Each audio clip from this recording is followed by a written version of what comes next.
بسم اللہ الرحمن الرحیم نحمده ونصلی ونسلم علی رسول الکریم اما بعد۔ اعتکاف کی تین قسمیں ہوتی ہیں، ایک واجب، ایک سنت، ایک مستحب اور نفلی۔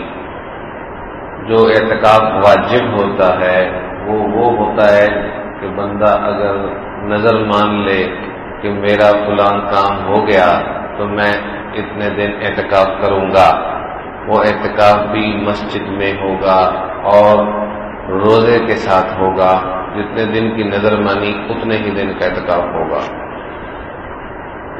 اور دوسری قسم کا اعتکاف سنت ہے، وہ سنت مؤکدہ علی الکفایہ کہلاتا ہے۔ رمضان المبارک کے آخری عشرے میں وہ کیا جاتا ہے۔ اس کے لیے مسلمان ہونا ضروری ہے، جماعت والی مسجد میں بیٹھنا ضروری ہے۔ خواتین کو گھر میں مسجد، ان کی جو نماز پڑھنے کی جگہ ہوتی ہے وہی ان کی مسجد ہوتی ہے۔ اگر پہلے سے جگہ مقرر کی ہو تو وہی جگہ ہوگی، اگر مقرر کی ہوئی نہ ہو تو کوئی بھی چھوٹا کمرہ ہو تو پورا نیت کی جا سکتی ہے، بڑا کمرہ ہو تو آدھے کمرے کی نیت کی جا سکتی ہے۔ آخری عشرے میں سنت کی نیت سے پورے آخری عشرے میں وہاں بیٹھا جاتا ہے۔ مرد حضرات جماعت والی مسجد میں وہاں بیٹھتے ہیں۔ اس کا بہت زیادہ حدیث شریف میں اس کا ثواب آیا ہے، بہت ہی زیادہ ثواب آیا ہے۔ میں نے جمعے کے بیان میں عرض کیا تھا کہ حدیث شریف میں آتا ہے جو بندہ سنت اعتکاف آخری عشرے کا کرتا ہے، رمضان کے آخری عشرے کا، تو اللہ تعالیٰ جل شانہ اس کو بیٹھے بٹھائے دنیا میں جتنی نیکیاں ہو رہی ہوتی ہیں ان کا ثواب عنایت فرماتے ہیں، بہت بڑا ثواب ہے۔ اور تیسری قسم کا اعتکاف مستحب اور نفلی ہوتا ہے۔